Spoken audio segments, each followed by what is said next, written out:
नमस्कार, अस्सलाम वालेकुम, सत श्री अकाल, जय झूलेलाल। मैं हूं जी प्रेम मटलानी और आप देख रहे हैं हालात हाज़रा का प्रोग्राम। हकीकत ये है, इब्तिदा में आपसे दरख्वास्त है चैनल ज़रूर सब्सक्राइब करें। नाजरीन, कल हमने आपको बताया था सेनेटर आज़म स्वाति जो पीटीआई के हैं, वो उनके ऊपर पहले ही एक केस था उधर पिंडी में। वो पहले तो मतलब जिस्मानी रिमांड लिया गया था 2 रोज़ का, फिर 4 रोज़ का, फिर अडियाला जेल गए। फिर उनके ऊपर कुछ FIRs जो है ना कोयटा में भी फाइल हुए हैं, तो कोयटा की पुलिस उनको पिंडी से लेकर कोयटा चली गई। इस बारे में कल जब इमरान खान ने अपने पार्लियामेंट्री पार्टी को खिताब किया तो उन्होंने उस वक्त एक अजीब बात कह दी। उन्होंने आज़म स्वाति का नाम लेकर बोला कि उनके ऊपर बहुत जुल्म हुआ है। पहले भी उन्हें गिरफ़्तार किया गया था तो उन्हें नंगा करके उनके ऊपर तशद्दुद किया गया। फिर उनके घर वालों के साथ ब्लू फिल्म बनाकर और उसको जो है सोशल मीडिया पर मतलब वायरल किया गया। अभी ये इनका इल्ज़ाम है, वो ख़ुद भी बोल रहा है, लेकिन गवर्नमेंट ने उनसे पूछा है कि वो है किधर, वीडियो हमको दीजिए और हम उसका फॉरेंसिक कराएं। तो वो वीडियो जो है हमने नहीं देखा, किसी ने भी नहीं देखा। हो सकता है कि इस वीडियो का कोई वजूद ही न हो, लेकिन इमरान खान ने ये बातें कह के कि आज़म स्वाति के पर जो उन्हें गिरफ़्तार किया गया, पहले एक मरतबा, फिर वो आज़ाद हुए, फिर दूसरी मरतबा, और उनके ऊपर तशद्दुद किया गया और उनका जो है पोर्नोग्राफिक वीडियो जो है वायरल किया गया। उन्होंने एक अजीब बात कह दी जो कि किसी आम आदमी, वज़ीर आज़म, साबिक वज़ीर आज़म तो छोड़िए, किसी आम पाकिस्तानी को भी नहीं कहनी चाहिए। उसमें उन्होंने कहा, जनाब इमरान खान ने, अगर मेरे ऊपर ऐसा जुल्म हुआ होता तो मैं ख़ुद कुछ बम्बार बन जाता। यानी इससे उसकी माइंड सेट जो है, उसकी ज़हनियत है ना, वो अयां होती है कि इसमें और उन तालिबान के ख़ुदकश बम्बारों में कोई फ़र्क नहीं है। इसीलिए तो ये हमेशा उनकी सपोर्ट लेता भी रहता है और उनको सपोर्ट करता भी रहता है। और इसीलिए हमने आपको बताया भी था कि वो जो 16 दिसंबर 2014 को पेशावर के एक आर्मी स्कूल में तालिबान ने अटैक किया था और उसके बारे में जब 150 बच्चे हलाक कर दिए थे, तो उससे पूछा गया था इमरान खान, तो उसने जवाब दिया था कि मैं उसकी मज़म्मत नहीं कर सकता। अच्छा, अभी ये हाल है कि तालिबान वालों ने पाकिस्तान के साथ जो है जंग बंदी का मुआहदा ख़त्म कर दिया है और उसके साथ उन्होंने हमले अपने उन्होंने तेज़ी ला दिए। और एक हमला उन्होंने बरेली में किया, चमन और कोयटा के बीच में वो गांव पड़ता है, जहां पर एक पुलिस का ASI, एक खातून और 2 बच्चे हलाक हो गए। और कल फिर उन्होंने एक पुलिस पार्टी के ऊपर जो है अकोड़ा खटक में, ये ज़िला नौशेरा में है, खैबर पख्तूनख्वा में, वहाँ पर एक पुलिस की वैन पर उन्होंने गोलीबारी शुरू कर दी और जिससे 3 पुलिस वाले हलाक हो गए। यानी हर रोज़ कम से कम एक वारदात तो तालिबान वाले कर ही रहे हैं। इस बीच में एक वारदात काबुल में, अफ़गानिस्तान में भी हो चुकी है, जहां पर वो उबैदुल्ला निज़ामानी जो पाकिस्तान का चार्जडी अफेयर है, वहां पर पाकिस्तानी सफारत खाने में उसके ऊपर हमला हुआ। ये तो शुक्र खुदा का वो खुद नहीं हलाक हुआ, उसका जो गार्ड है वो शदीद ज़ख्मी हुआ है, खुदा करे वो बच जाए। नाजरीन, आपने ये तो नोट किया ही होगा कि लगातार 8 महीनों से, जब से इमरान खान से हुकूमत छीन ली गई है, वो अपने अलग अलग खिताब में अफवाज को, या जिसे आम तौर पर एस्टेब्लिशमेंट कहा जाता है, भड़काने की कोशिश करता है। कभी उनको गद्दार कहता है, कभी मीर जाफ़र कहता है, कभी मीर सादिक कहता है। और फिर ख़ास तौर पर जब से मतलब 29 नवंबर से जब से जनाब कमर जावेद बाजवा रिटायर हो गए, तो फिर उन्होंने अपने असली रंग दिखाने शुरू कर दिए और इस किस्म का ट्रेंड चलाना शुरू किया। वो जो गद्दार था, वो हकीकत में इनका जो मंशा है पीटीआई का या इमरान खान का, वो ये है कि वो उन्हें भड़का कर इस हद तक मुश्तइल करना चाहते हैं कि एस्टेब्लिशमेंट इस फैसले पर पहुंच जाए कि वो हुकूमत को मजबूर करे कि इंतखाबात हो जाए। जबकि जो प्रेस कॉन्फ्रेंस की थी 27 अक्टूबर को DGISI और DGISPR, उसमें उन्होंने साफ साफ बोला था। और उसके बाद फिर जनरल कमर जावेद बाजवा ने अपने डिफरेंट अलग अलग जो फेयरवेल पार्टीज़ हो रही थी नवंबर के महीने में, हर जगह उन्होंने यही कहा कि हम एपॉलिटिकल हो गए हैं। गुज़िश्ता फरवरी से यानी 2021 की फरवरी से वो एपॉलिटिकल हो गए। अब खैर ये अलग बात है, इसके ऊपर बहस किया जा सकता है, लेकिन जब वो कहते हैं कि हम एपॉलिटिकल हैं तो फिर क्यों इमरान खान उन्हें मुश्तइल करा के इंतखाबात करवाना चाहते हैं। अच्छा, उसके साथ नून लीग वालों ने जैसे ही इन्होंने फिर कहा कि मैंने जो ऑफ़र की थी मुज़ाकरात की मैं वो वापस ले रहा हूँ, तो हकीकत में उनकी ऑफ़र तो वैसे भी नॉन स्टार्टर ही थी। और फिर भी नून लीग वालों ने एक प्रेस कॉन्फ्रेंस की राना सनाउल्लाह ने, और उसमें उन्होंने कहा कि मुज़ाकरात हमेशा खैर सगाली के माहौल में हो सकते हैं। किसी के सर के ऊपर आप पिस्तौल रख के बोलें कि अगर तुम इलेक्शन करवाओगे तो मैं तुमसे बातचीत करूंगा, तो इस तरह से तो मुज़ाकरात हो नहीं सकते। वैसे इमरान खान ने एस्टेब्लिशमेंट के ऊपर जो कुछ भी इल्ज़ामात लगाए हैं, उसमें एक बात वो ये भी कहता है कि मेरे जाने के बाद मुल्क की मईशत ख़राब हो गई है। किस हद तक वो सही भी है, लेकिन उसकी बुनियाद तो इसके दौर में ही पड़ चुकी थी। लोन अगर बाहर से अगर नवाज़ शरीफ की हुकूमत 2018 से पहले लेती रहती थी, तो इसमें इमरान खान ने आकर और इजाफ़ा कर दिया और पाकिस्तान के ऊपर और ज़्यादा बोझ बढ़ा दिया।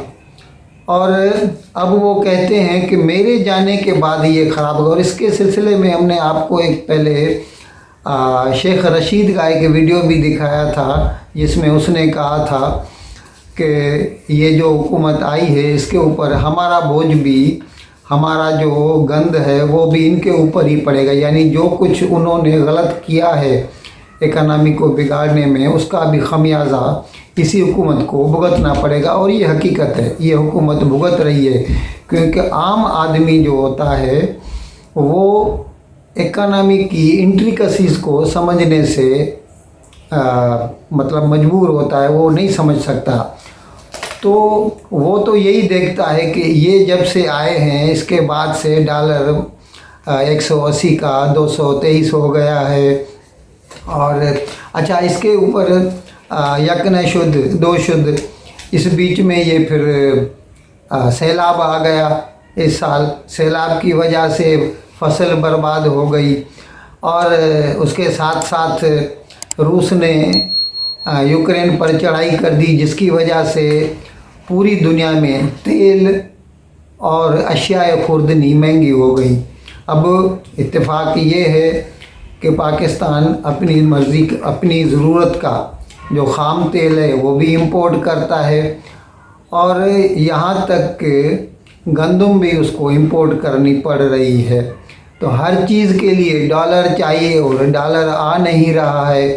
अच्छा, उसके ऊपर इमरान खान जो है हर इंटरव्यू में या जो भी वो खिताब करते हैं उसमें बार बार वो इस बात का ज़िक्र करते रहते हैं कि पाकिस्तान जो है वो डिफ़ॉल्ट की नहज पर पहुंच गया है। जबकि पूरी दुनिया या इवन IMF ने भी यही कहा है کہ پاکستان جو ہے ڈیفالٹ کی پوزیشن میں، اس کی جو حالات ہیں 10% جو ہے امکانات ہیں پاکستان کے، جبکہ اس سے زیادہ تو دوسرے ممالک ہیں دنیا میں. لیکن عمران خان جان بوجھ کر ایسا پکچر جو ہے مطلب پورٹرے کر رہے ہیں دنیا کے آگے کہ یہ حکومت جو ہے نا، اس نے ملک کی حالت مطلب معاشی حالت بہت بگاڑ کر رکھ دی ہے. اور اس کی وجہ سے حالت یہ ہو گئی ہے کہ جو پاکستانی اوورسیز پاکستانی ہے، انہوں نے ریمیٹنسز بھیجنے بند کر دیے ہیں. اور اس کے ساتھ ساتھ ابھی کوئی بھی بیوپاری ہوگا، انویسٹر ہوگا، جب اس کو یہ پتہ لگے گا کہ پاکستان ڈیفالٹ کی نہج پر پہنچ گیا ہے، تو بھائی صاحب وہ پاکستان کا رخ کیوں کرے گا؟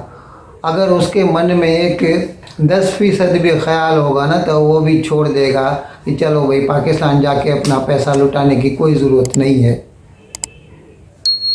ناظرین، پاکستان کے وزیر ریلوے جناب سعد رفیق، انہوں نے ایک پریس کانفرنس میں بتایا کہ ہمیں کوئی شوق نہیں ہے عمران خان کے ساتھ مذاکرات کرنے کا.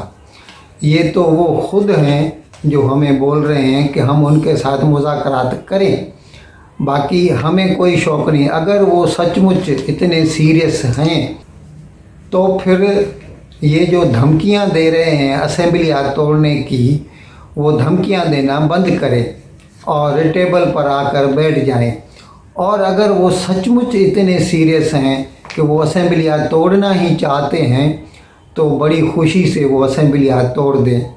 اور بقول اس کے ایک مرتبہ اسمبلیاں ٹوٹ گئیں تو پھر ان کی حکومت بھی چلی جائے گی خیبر پختونخوا اور پنجاب سے. اور ایک بار حکومت چلی گئی تو ان کو جو یہ ہیلی کاپٹر مل رہا ہے، ان کو جو یہ دوسری مراعات مل رہی ہیں، ان کو جو پولیس پروٹیکشن مل رہا ہے، وہ سب ختم ہو جائے گا. اور پھر ان کو صحیح احساس ہوگا کہ انہوں نے کیا کیا. اور شاید ہو سکتا ہے کہ کہنے کو تو سعد رفیق ایسا کہہ رہے ہیں، لیکن ہو سکتا ہے کہ وہ خود بھی یہ بات جانتے ہیں. اور جیسا ہم نے آپ کو پہلے بھی بتایا تھا کہ ہفتے کے 2 روز قبل جب جمعے کے روز چودھری پرویز الہی عمران خان سے زمان پارک میں ان کے بنگلے پر ملے، تو انہوں نے بھی اسے یہ سمجھایا کہ ایک بار ہم نے اسمبلیاں توڑ دیں تو ہو سکتا ہے ہمارے جو مطلب ونیبل جو کینڈیڈیٹس ہیں، وہ بھی ہمیں چھوڑ کر جا کر نون لیگ والوں سے مل جائیں. اور ہو سکتا ہے کہ اسمبلیاں ٹوٹنے سے پہلے ہی، جیسے آصف زرداری کہہ رہا ہے کہ ہم جو ہے نا نو کانفیڈنس موشن لا سکتے ہیں دونوں صوبوں میں، تو ہو سکتا ہے وہ کچھ ایسا ہی کر دے. اسی لیے بہتر ہے کہ ہم اسمبلیاں توڑنے کی باتوں سے فی الحال پرہیز کریں. ناظرین، ہم نے شاید آپ کو ایک مرتبہ پہلے بتایا بھی ہے کہ چودھری پرویز الہی کے صاحبزادے چودھری مونس الہی جو ہیں، انہوں نے ایک بیان میں ایک ٹی وی کو ایک بیان دیا تھا، انٹرویو دیا تھا. اس میں انہوں نے کہا 2-3 روز قبل کہ یہ 4-5 مہینے جو ہم نے مطلب، وہ تو آپ کو شاید یاد ہوگا کہ چودھری پرویز الہی جو ہے نا، وہ 2 کشتیوں میں سوار تھے. وہ لگ تو ایسے رہا تھا کہ وہ نون لیگ والوں کے ساتھ مل کر پنجاب میں اپنی حکومت بناتے اور اس میں وہ وزیر اعلیٰ رہتے، لیکن حکومت نون لیگ کی رہتی.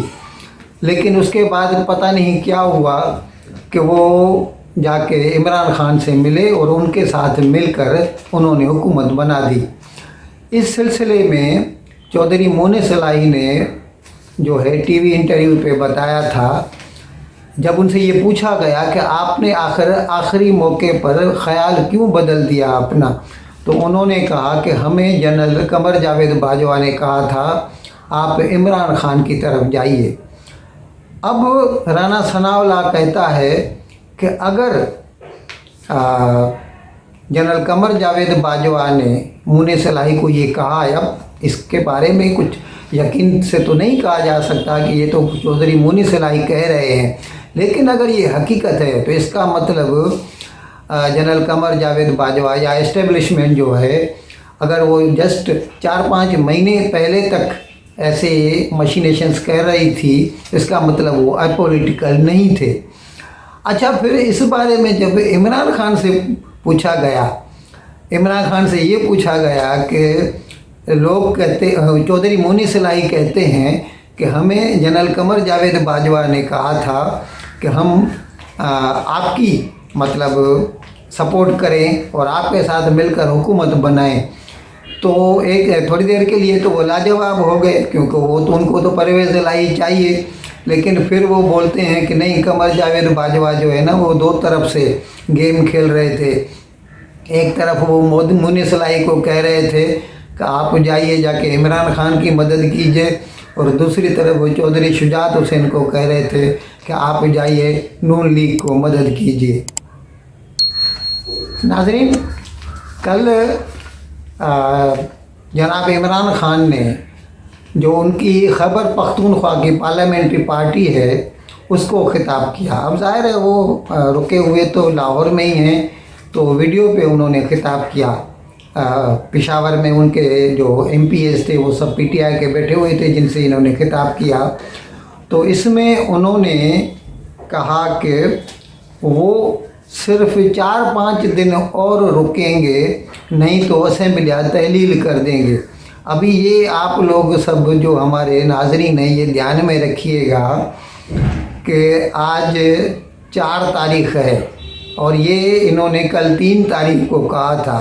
तो अगर 7 तारीख़ या 8 तारीख़ तक ये असेंबली तहलील नहीं करते तो फिर ये बात तो यकीनी हो जाएगी कि जनाब इमरान खान जो हैं वो U-टर्न के मास्टर हैं, या फिर ये भी कह सकते हैं कि जनाब इमरान खान की किसी भी ज़ुबान का यकीन नहीं किया जा सकता। इन अल्फाज के साथ मैं आज का प्रोग्राम ख़त्म करने की आपसे इजाज़त चाहता हूँ, लेकिन विदाई लेने से पहले एक मरतबा फिर आपसे मैं दरख्वास्त करूँगा कि जिस किसी साहब या साहिबा ने अब तक हमारे इस चैनल को सब्सक्राइब नहीं किया, अज़रा करम इसको जल्द से जल्द सब्सक्राइब करें, प्रोग्राम को लाइक करें, शेयर करें और घंटी का बटन दबाना न भूलें। बहुत बहुत शुक्रिया। खुदा हाफिज़।